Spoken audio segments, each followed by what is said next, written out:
So Andrew, our webinar today is on automation with 365, and Mhm. but just to kind of go to a 30,000-foot view, could you just tell us what is business automation? Sure.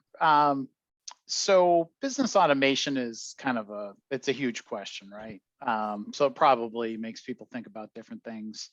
Um, but in general, we all kind of know what automation is already. Um, having work done for us so that we don't have to do it manually. In automation, we think of, very typical physical things like robots in a factory making widgets instead of people. But software is automation, right? So automation's already everywhere. Everything that we do electronically, send email, save files, that's all automation through software. But that's so basic and everybody uses it. It's not really worth talking about. So when we talk about automation, we're usually talking about things that are specific to your line of business or industry or specific to your company. And that's really where automation has some power, and it's, mostly all about software. Okay, so just to put that sort of in perspective, let's say I come into the office every morning at 8 a.m.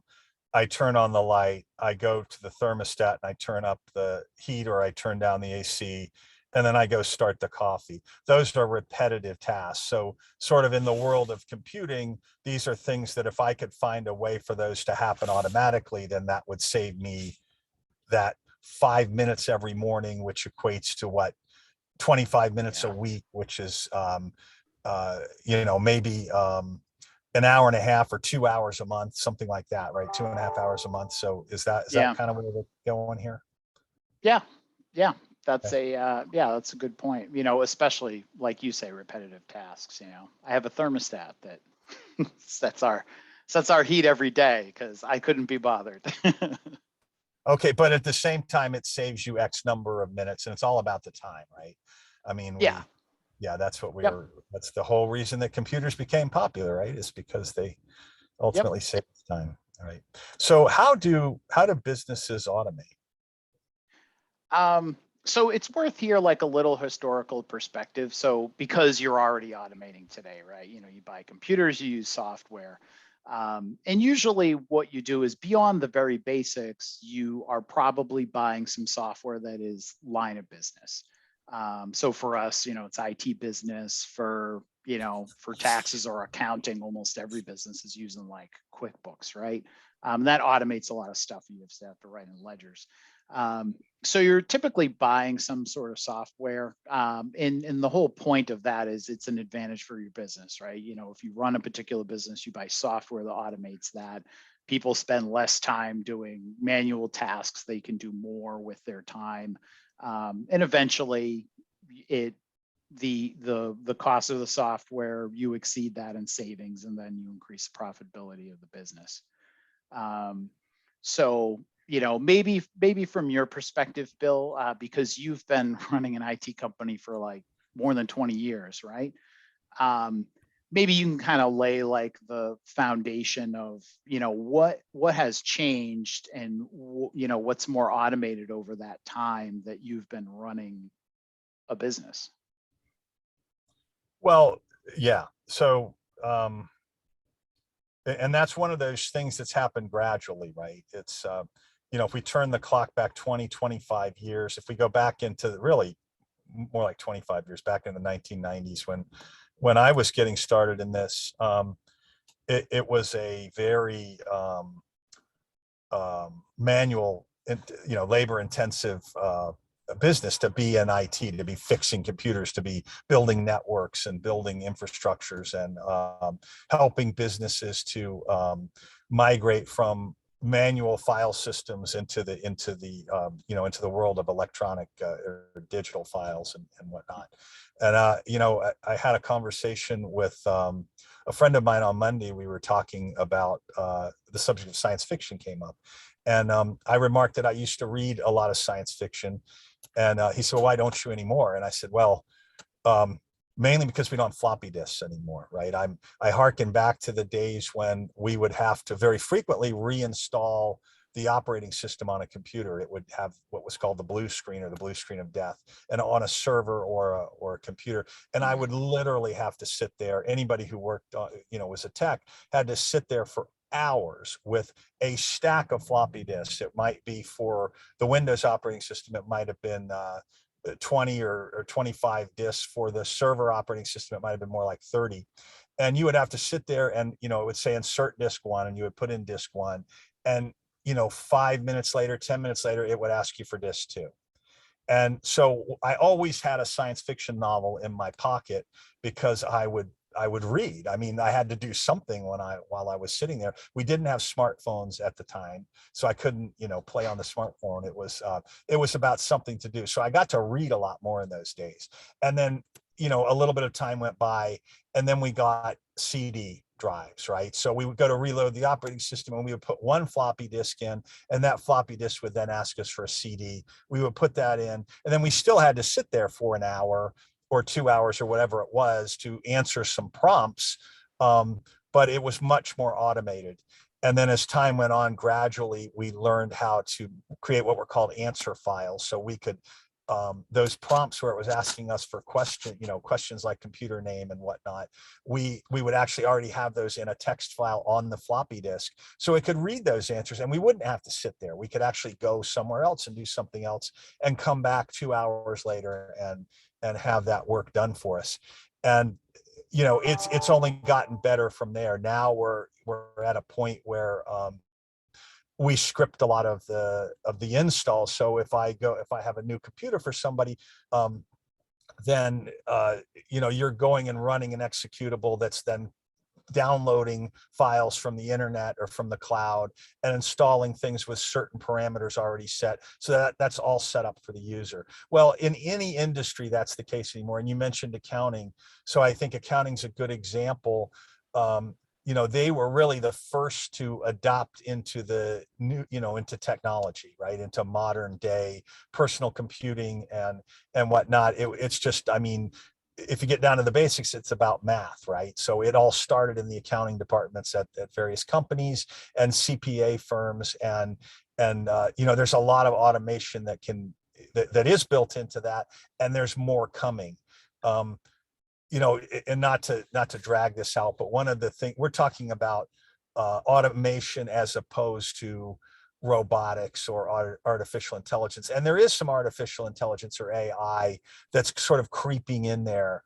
But one of the things that we learned after sort of a bubble on Wall Street a few years back, all around robotics and artificial intelligence, is that's not quite as far along as people assumed it was. That's a gradual thing. So that's our new Wild West. Whereas 25 years ago, just computing and the internet and the whole thing was like the Wild Wild West. And today we're on that frontier again. And it's all about automation and automating those repetitive tasks that everybody spends so much time doing. So that being said,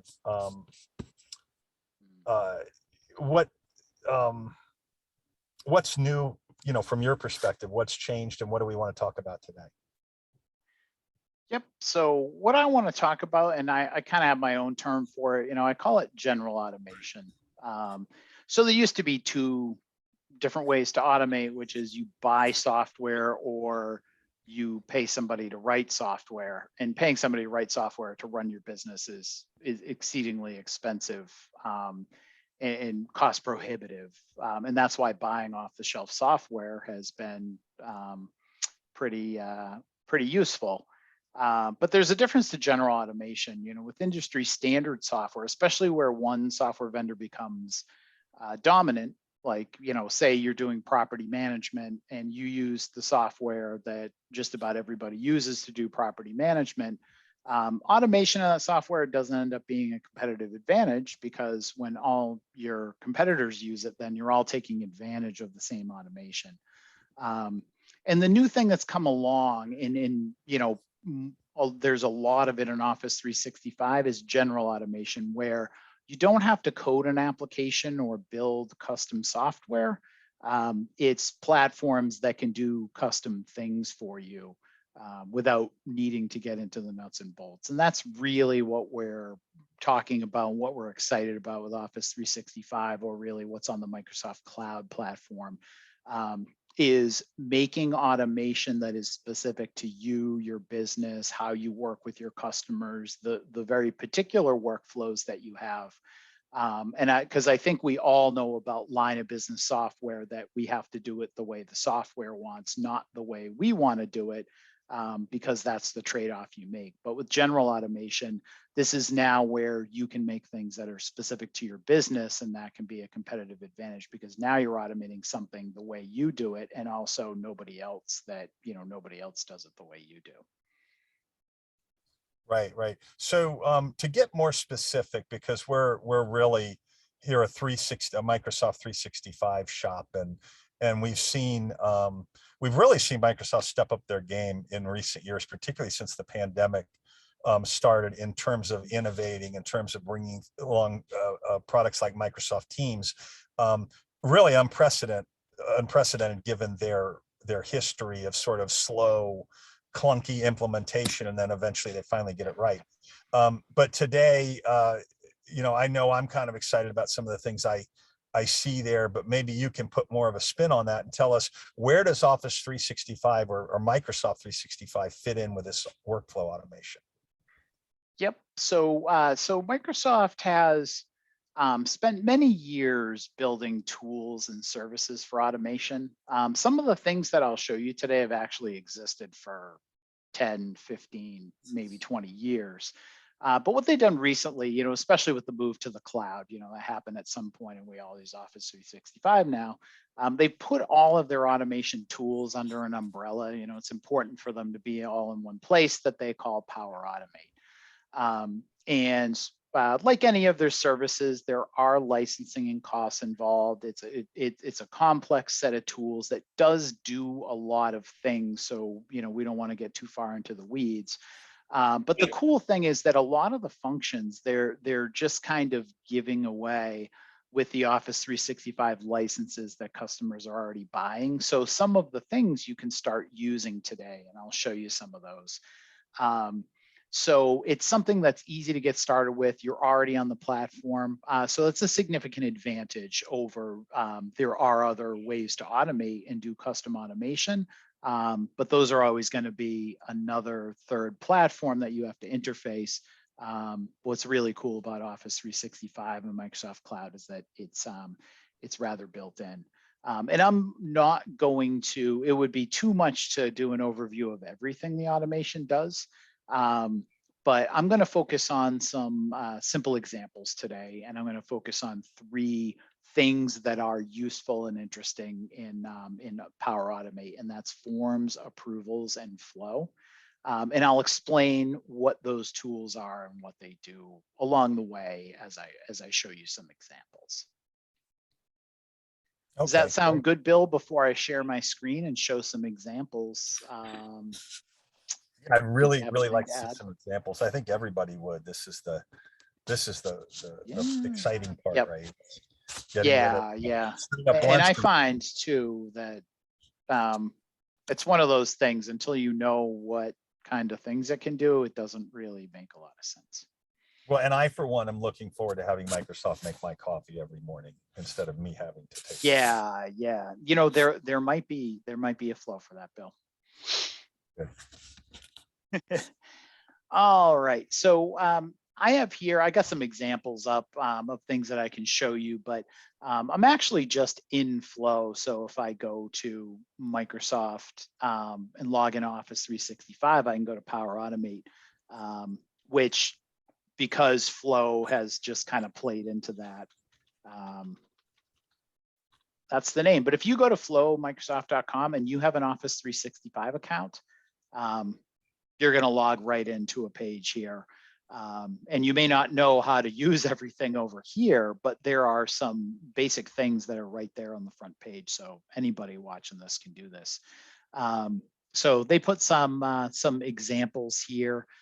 You can even go to templates, and there are some very, very simple flows that, without knowing anything other than how to get to flow, that you could set up.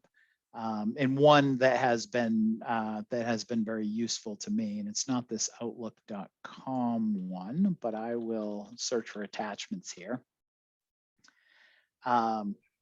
You can save email attachments to a folder. Here we go. So I use this one. I think I already have it set up. It may prompt me. Oh, not under this account. But I find that template, and I can click on here and set up a flow. And I have this set up for me that will save every attachment that I receive in email to a OneDrive for Business folder. So if you're using Office 365, you should be using OneDrive, and you can just pick a folder. I call it email attachments.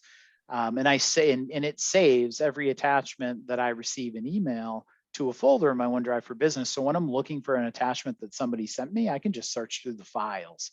I don't have to search through all of the individual emails to find the one that somebody sent me. Okay, let me ask you there, Oh, just go ahead, real Bill. quick. So how granular could I get with that? Let's say I have a business with, we'll go back to accounting firm because you started with that example. Let's say I'll get files from company A, and then I'll get, with attachments to emails, and then I'll get other emails from company B with attachments. Is this granular enough where I can say, okay, if the email comes from at companyaa.com, then save all the attachments in this folder. If it comes from at companyb.com, save all the attachments in this folder, in that folder. Is that possible? Yeah, so it's a great question you ask. The cool thing is that when you create that flow, you don't need to know anything about it to just save this template and create the flow. So without knowing anything about it, you just create it and save, and it's just going to save all your attachments to a specific folder.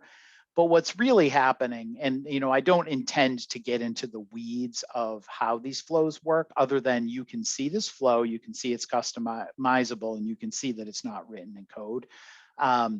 If one wanted to do that, then you could easily come into this flow, or say you need some expertise. This is something we can do for customers. We could come into this flow and customize it. So we could say, attachments, like you said, right? You want attachments from certain clients to go to a certain folder. Those things are all possible with flows, because it's not something that you can't control. It's completely customizable. So Well, that's that's a exciting. great So question. it's a scalable.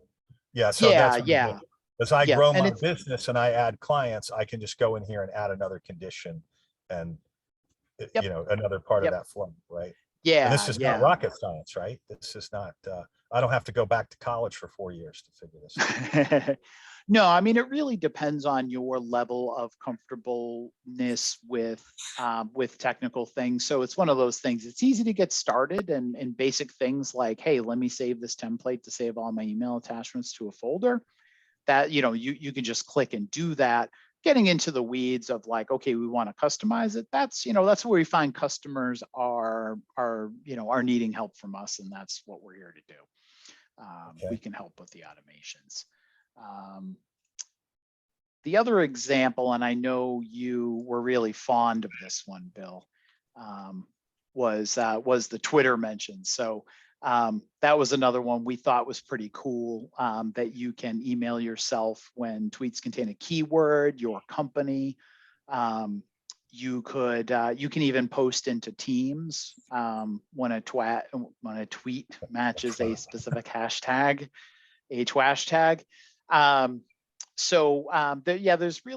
There's so many possibilities, and especially like with these templates, I find they give you a lot of ideas. So you say like, well, I want to do that, but not quite that way. Well, just create the template and then you can modify it from there.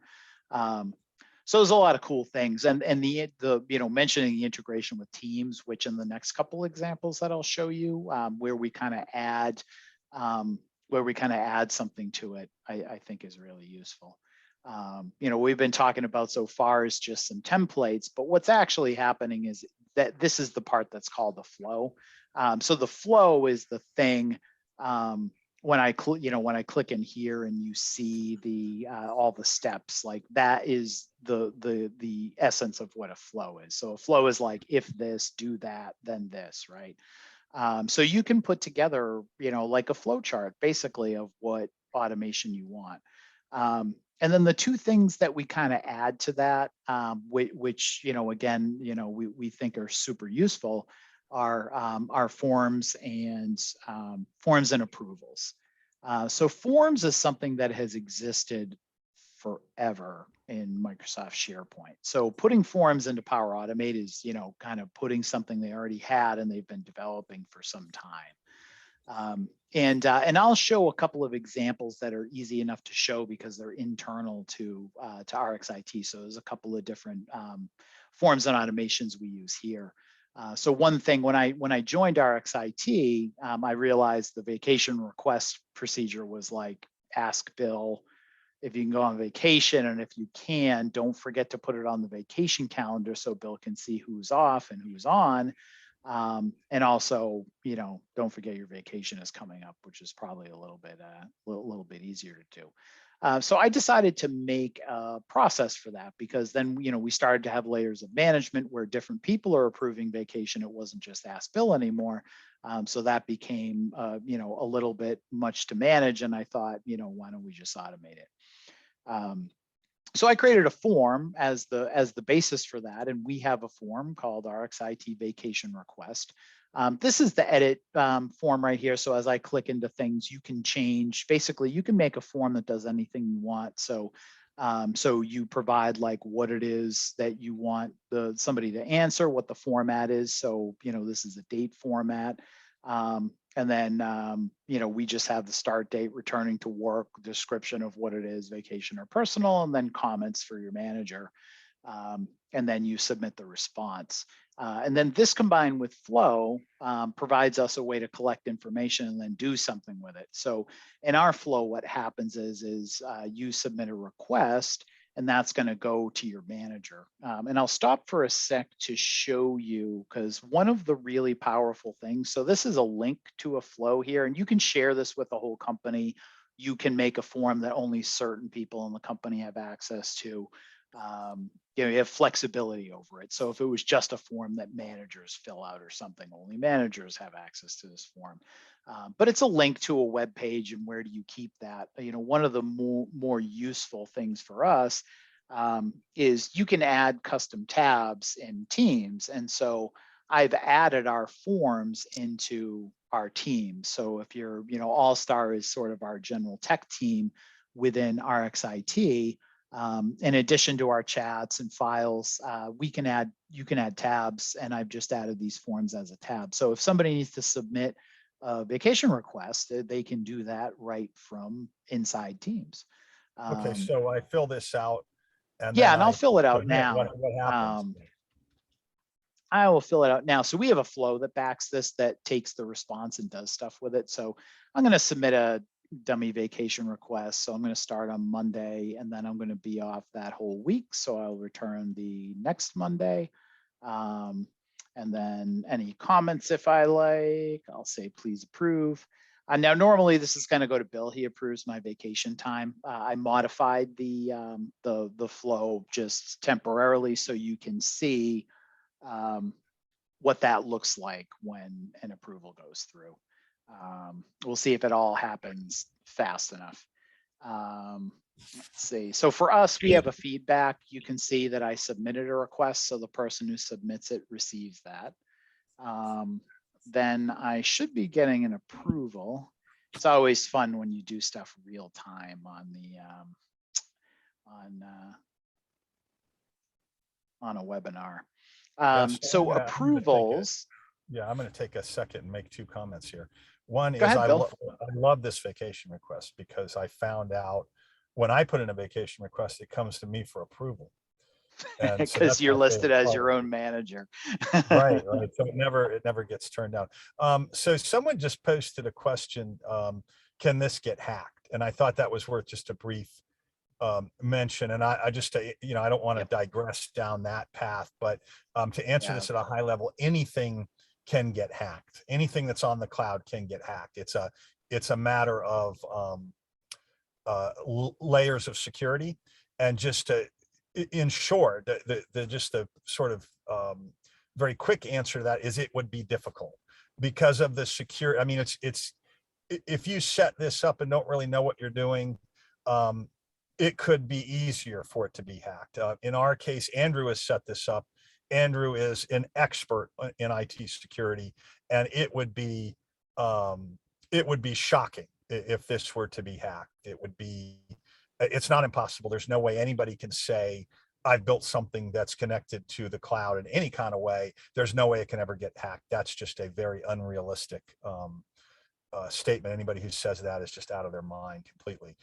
It could be hacked. It would be, in this case, the benefits far outweigh the risk. There's a lot more low hanging fruit out there. For somebody to come and hack our vacation form would be just kind of ludicrous. But we can't sit here and say, no, it couldn't happen. It could happen. It's really, really highly unlikely. I think I probably have a better chance of winning the lottery, and I don't even buy lottery tickets. So What I would say about that too, Bill, is that it's a universal platform, right? So it's as secure as you have made your Office 365. Now, some of these automations, I would say, are not as sensitive to the company. Like somebody putting in a vacation request is not as sensitive to our company as somebody getting into our email or our files. So we, from our perspective, we're already securing Office 365 from unauthorized access. And because this falls under that, all of the protections you have against unauthorized access apply. So where we're doing that for our customers, it's, the same access stuff applies. right, and the same safeguards come into play, the multi-factor authentication. Plus, we're monitoring for any strange logins. If somebody is trying to log into my account from California, it's throwing up a red flag. We're getting an alert right away because I'm not in California.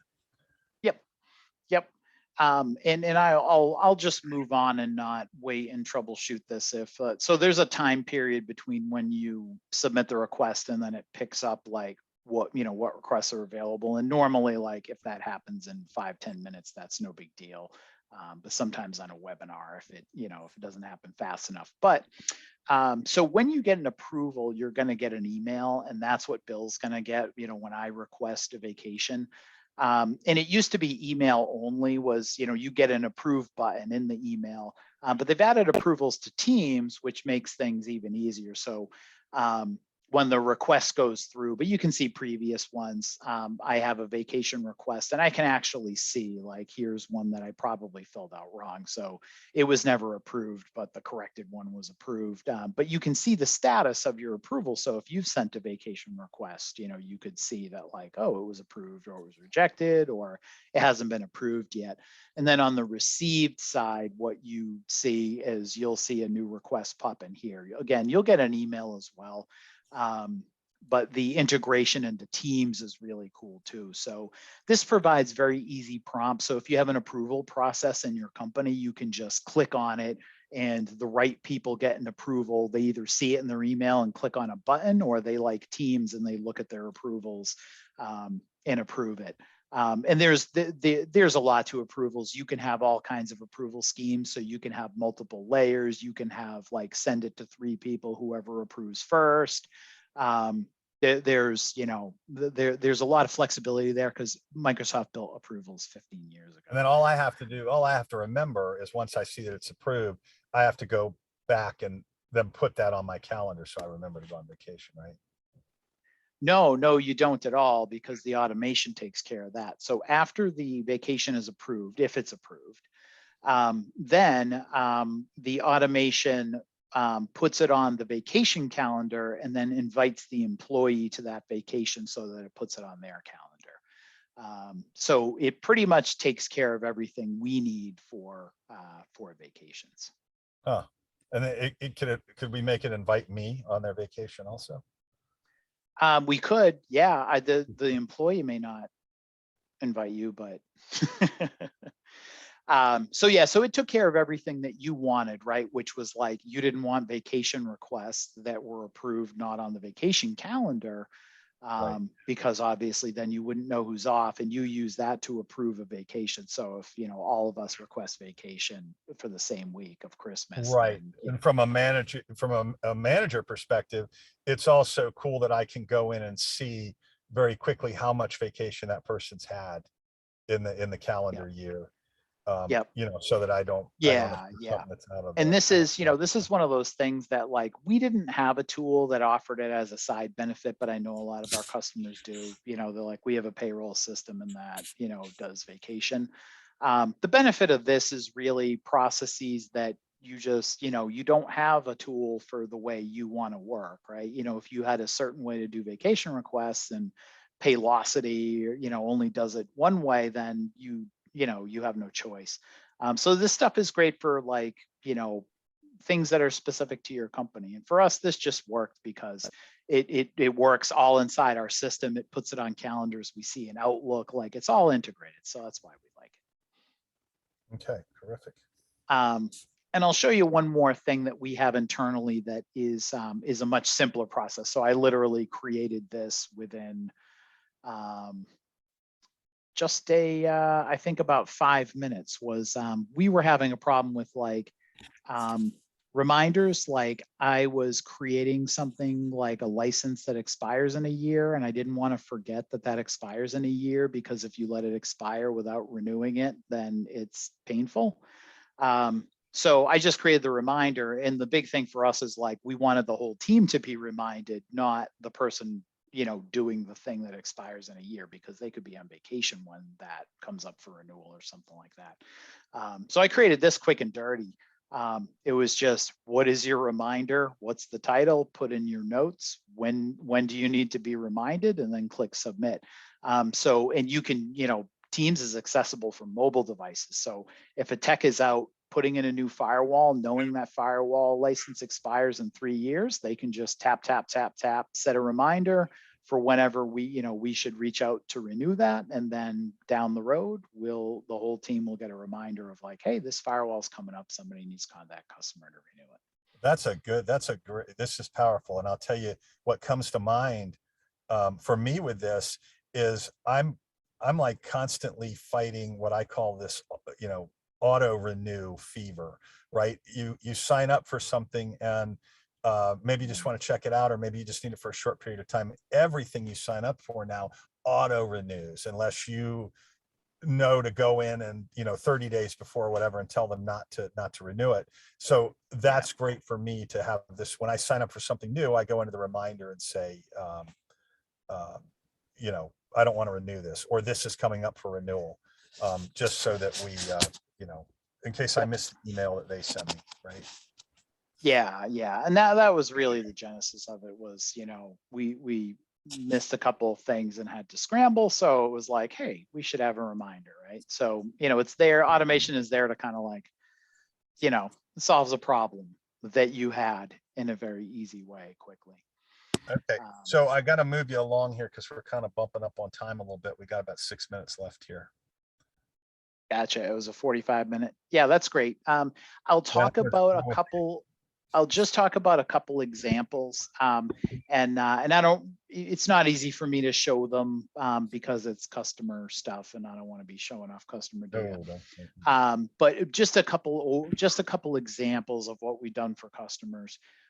So we had one where a customer wants to every time they gain a customer, that customer has to upload documents. So they wanted a process where they didn't have to go in and create a customer folder and then share it out. They wanted that to happen automatically. So we created a process that takes input from their line of business software.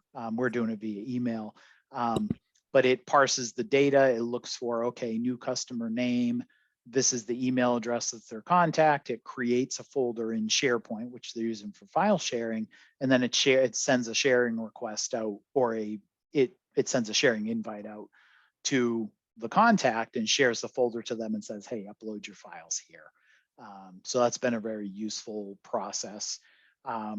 The other one that we did, which is very similar to the reminder, but a larger process, is we worked with a client to create SharePoint sites for property management.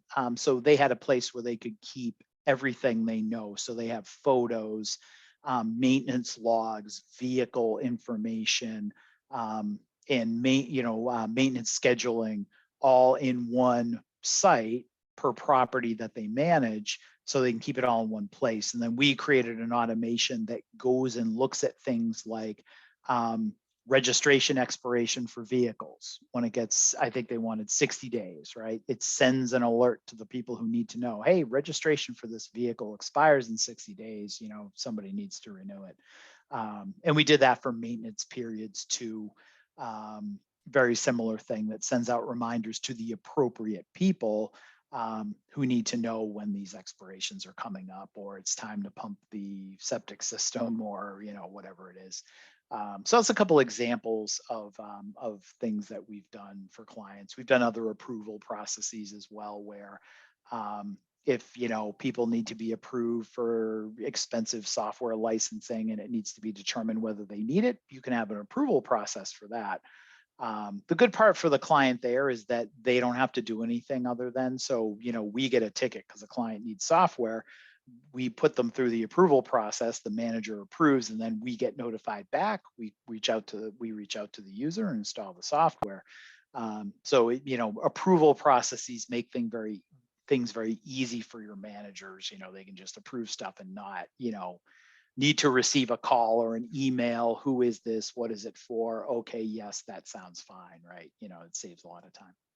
Yeah, I love it. That's like an aside to us, you know, an automation system you may already have with a workflow, and you can go into flow and just sort of branch right off of that, have something go out that's not, you know, maybe your system's not capable of, go out and get that approval from a manager, and then it circles it right back into the automation of your existing line of business workflow. That's awesome. Yep. Yeah. So those are some examples, and, you know, there's so much more it can do. And, you know, I think the forms flow and approvals are three things that are like particularly useful for anybody starting in automation. But, you know, there's a lot more. You know, our thing is, you know, we just want to show you, and we can help you create and manage the automations.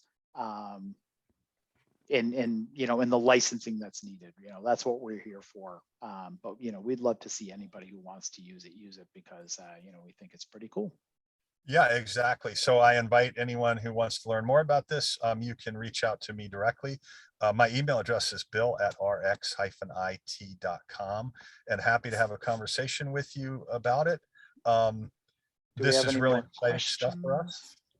And uh, yeah, well, I'll look forward to any additional. We're kind of running up against time here, so we don't have a lot of time for questions. But if you have any questions that weren't answered on here, then feel free to reach out to me again. It's bill@rx-it.com, and we can answer any of those questions for you. We'd love to help you with automation around 365. And remember, RxIT is a 100% US based IT support company. We offer round the clock service right here from the United States. There's nothing in India or any other country overseas. It's all right here.